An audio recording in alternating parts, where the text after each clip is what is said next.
Coeficientes de função afim. Vamos aprender a calcular? E você sabia que dá para envolver até sistema de equações?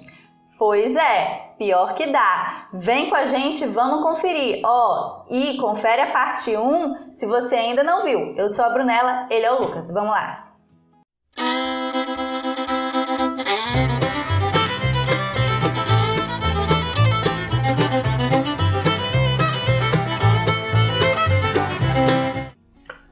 Bru, o pessoal já sabe como traçar o gráfico de uma função afim, mas vamos explicar para eles como que o A e o B influenciam no jeitão desse gráfico. E aí, explica aí para o pessoal. Então, o B, ele vai fazer o que com a reta? Vai levar ela para cima ou para baixo, beleza?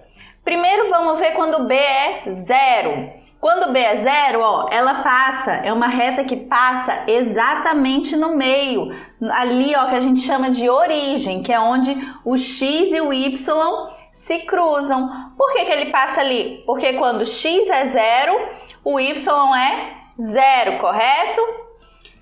0 no lugar de B, se o X for 0, isso aqui também vai ser 0, então o Y vai ser 0. Esse ponto, X0 e Y0, faz parte da reta. Isso. E se o B for positivo, ela vai ser uma reta que vai estar acima dessa origem. Se o B for negativo, vai ser uma reta que vai estar abaixo dessa origem. Quanto mais negativo, mais para baixo, quanto mais positivo, mais para cima. Isso aí.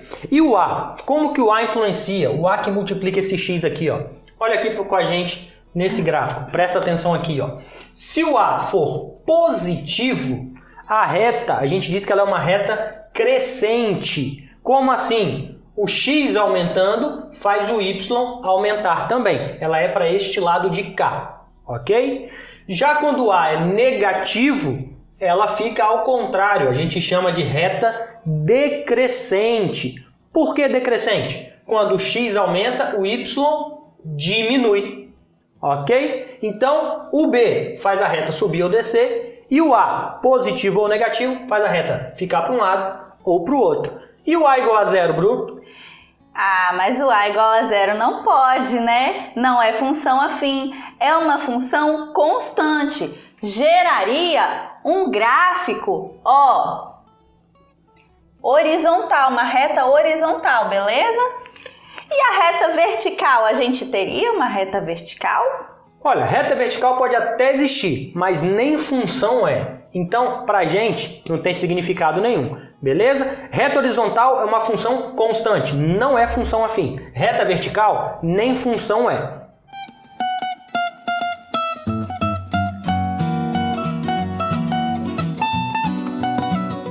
Pessoal, agora que a gente já sabe traçar o gráfico da função afim, vamos ver uma propriedadezinha interessante. Olha aqui, a função afim AY igual a AX mais B.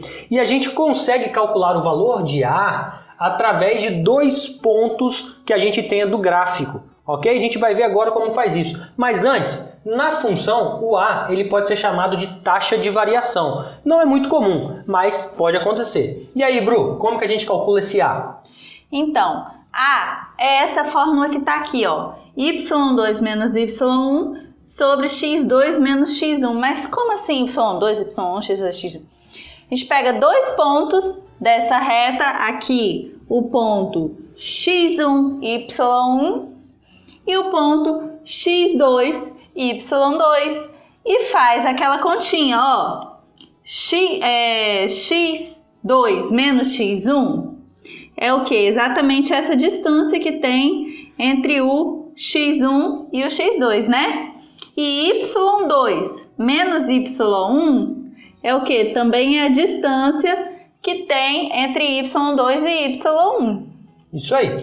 Então, pessoal, fica simples. A diferença de y dividido pela diferença de x. Mas repara aqui, a Brunella fez aqui as distâncias, formou um triângulo retângulo. E o triângulo retângulo é uma figura que a gente adora, porque ela tem muitas relações que nos ajudam.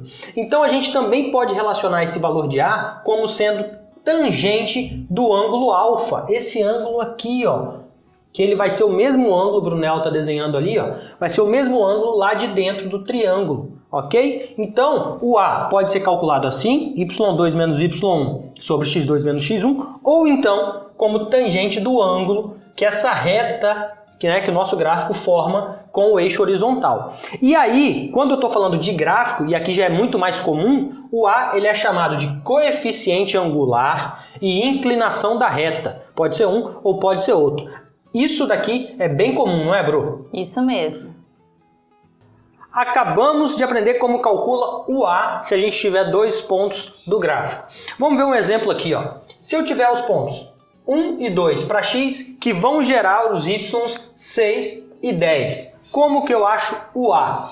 Pessoal, aqui ó, nossa fórmula que a gente acabou de ver, aplicando 10 e 6, 2 menos 1, o A vai ser 4. Você pode fazer devagarzinho aí para conferir, beleza? Brunella, achamos o A. Mas a equação de uma função afim é ax mais b. Tem como achar o b? Claro, a gente tem 2 pontos. Já sabendo A, a gente precisa de apenas um deles. É só escolher. Vou escolher o ponto 1.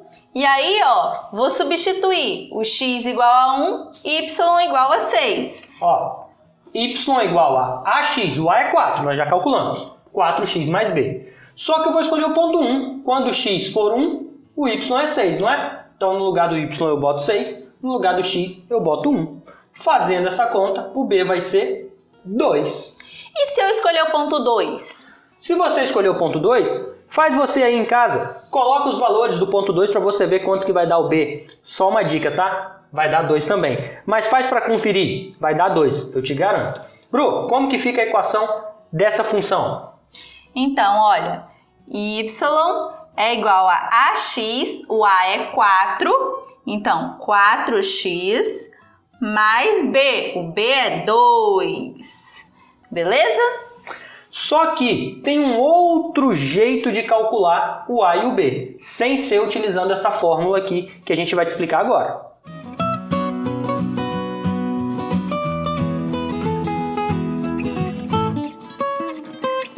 A gente já vai te falar qual é o segundo jeito de calcular o a e o b na equação, beleza? Mas só relembrando, primeiro a gente pode calcular o a através da fórmula, igual a gente acabou de ver, e depois calcular o b, ou então, se você tiver o ângulo, ao invés de ter 2 valores, 2 pontos, se você tiver o ângulo de inclinação da reta, você de novo pode calcular o a, através dessa equação aqui, ó, o a igual ao tangente de alfa, tangente do ângulo, e depois calcular o b, igual a gente acabou de ver no exemplo anterior. Isso tendo o ângulo e mais um ponto. Isso aí. E como a gente faz se a gente não quiser calcular o a primeiro, Brunella? Então, nesse caso, quando a gente tem 2 pontos, a gente também pode colocar num sistema de equações, não é? Isso aí. A gente tem aqui ó, o ponto 1, que é 1 e 6, e o ponto 2, que é 2 e 10. Nosso exemplo ali. E como que a gente vai fazer? Vamos substituir na equação da função. 6 igual a 1, a vezes 1 mais b, substituir o y por 6 e o x por 1. E o outro é 10 igual a vezes 2 mais b. Substituir o y por 10 e o x por 2. E aí o que a gente faz? Resolve o sistema de equações se você souber resolver. Pode fazer qualquer um dos 2 métodos, ok? O que ficar mais fácil, o que for mais tranquilo para você, o que você se sentir mais seguro. Viu como função afim é fácil? Isso mesmo, mas agora você precisa praticar. E praticar como? Acompanhe o nosso canal, se inscreve, ativa o sininho. A gente está colocando um monte de exercícios resolvidos e de vez em quando tem lista para vocês praticarem. Isso mesmo, e tem exercício na descrição. Então, curte, compartilha, se inscreve e qualquer coisa, comenta aí.